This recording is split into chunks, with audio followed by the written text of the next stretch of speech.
couché là,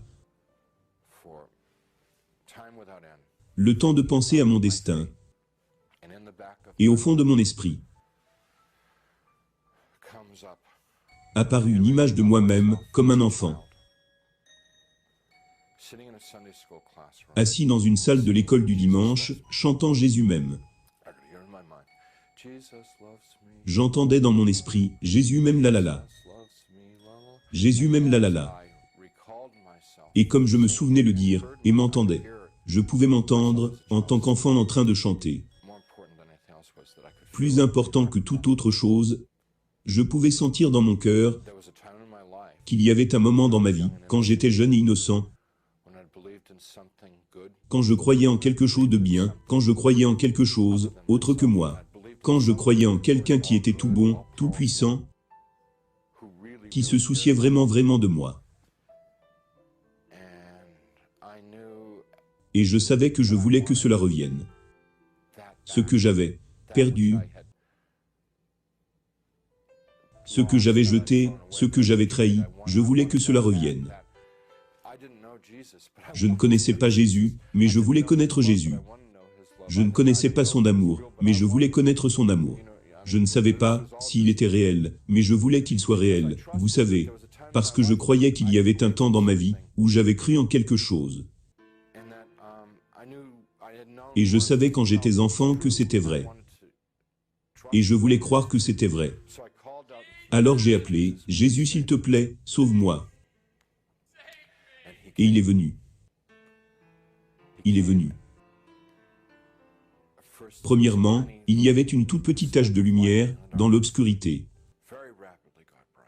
Et très rapidement cela est devenu brillant. Et la lumière est devenue si brillante que si elle avait été dans ce monde, elle m'aurait consumé. Et je me serais simplement fait griller. Mais ça ne l'était pas. Tout chaud et dangereuse qu'elle était, la lumière vint sur moi. Et il descendit. Il était dans cette lumière. Et il descendit de cette lumière. Et doucement commença à me saisir. Et dans sa lumière, j'ai pu voir que j'étais gore, crasseux, avec des blessures partout. Je ressemblais à un blessé de la circulation. Et il mit doucement ses mains sur moi, et très tendrement me prit, et comme il me touchait, tout a disparu. Toutes les blessures, toute la douleur, toute la saleté, tout s'est comme évaporé. J'étais tout entier, guéri. Et à l'intérieur,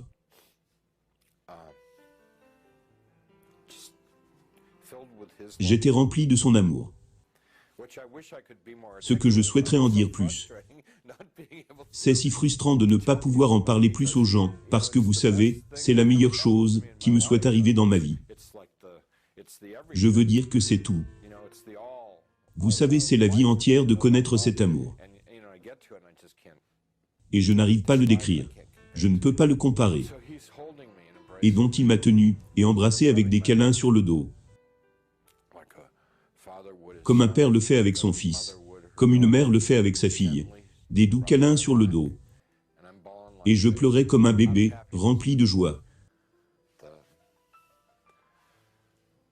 Je veux dire comme la libération que vous étiez perdu, et maintenant retrouvé. Comme étant mort, et maintenant ramené à la vie. Et il me sortit de là, vers le haut, alors que nous sortons. Et nous nous dirigeons vers un monde de lumière. J'ai commencé à avoir des pensées énormes de honte, que j'ai été si mauvais.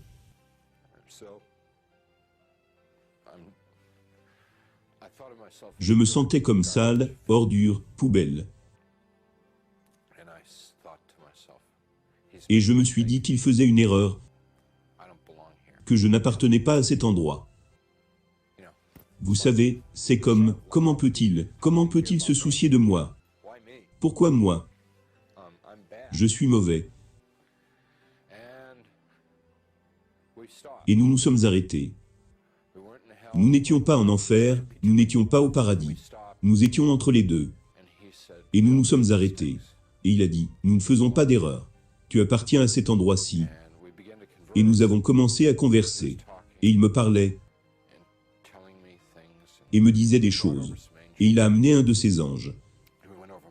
Et qui a commencé à montrer ma vie, du début à la fin. Et ce qu'il voulait me montrer de ma vie était ce que j'avais fait correctement et ce que j'avais fait comme mal. Et sans entrer dans toute l'histoire de ma vie, c'était vraiment simple, très simple. Premièrement, quand j'avais été une personne aimante et gentille, respectueuse des autres. Cela rendait les anges heureux, cela rendait Jésus heureux, et il me faisait savoir que cela rendait Dieu heureux. Et quand j'avais été égoïste et manipulateur, cela rendait les anges mécontents et rendait Jésus mécontent, et ils m'ont fait savoir que cela rendait Dieu mécontent. Ce qu'ils essayaient de me dire, en un mot, était que le but de mon existence était d'aimer Dieu, aimer mon voisin comme moi-même. C'est la raison pour laquelle j'avais été créé, c'est pourquoi j'étais dans ce monde. Le faire et apprendre, et j'avais échoué. Ils m'ont dit que je devais revenir dans ce monde. Et j'étais vraiment énervé, parce que je voulais aller au paradis. Ce qu'ils m'ont dit sur le paradis, c'est que c'est le plus amusant, le plus intéressant, c'est le plus merveilleux endroit que tout le monde. Tout le monde voudrait aller au paradis.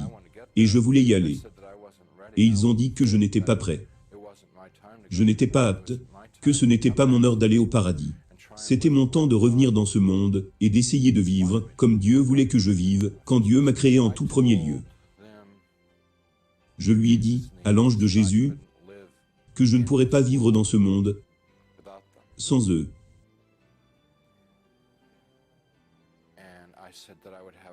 Et j'ai dit que mon cœur se briserait de me renvoyer dans ce monde, parce qu'ils seraient là-bas et que je serais ici. Et ils m'ont dit, tu ne comprends pas, tu ne comprends pas. Comment nous avons pu te montrer toute ta vie? Nous avons toujours été là-bas. Nous avons été là. Nous avons toujours été avec toi pendant tout ce temps. Et tu n'as jamais été seul là-bas. J'ai dit, vous devez me le faire savoir. Que vous étiez là tout ce temps. Alors ils ont dit, si je prie et confesse mes péchés à Dieu,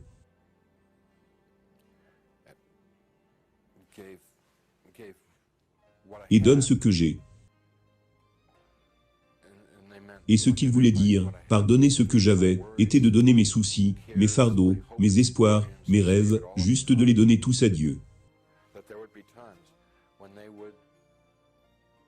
Mais il y aurait des temps où ils seraient là, et je le saurais dans mon cœur qu'ils sont là. Je ne les verrais pas nécessairement. Mais je sentirais l'amour, comme je l'avais ressenti. Alors j'ai dit, si vous pouvez m'assurer qu'il y aura des moments où je pourrai savoir cet amour, alors je pourrai vivre dans ce monde. Ils ont dit qu'ils le feraient cela. Et après ils m'ont renvoyé. Après l'expérience, l'infirmière qui était dans la pièce quelques minutes auparavant disant qu'ils ne pouvaient pas trouver de médecin et qu'ils essayaient d'en trouver un, elle est revenue en courant et a dit à ma femme que le médecin venait juste d'arriver à l'hôpital. Ce qui était comme un miracle. Parce qu'il était maintenant, comme 9h30 le soir. Entre 9h, 9h30, donc les médecins sont arrivés à l'hôpital. Nous allons devoir vous opérer tout de suite.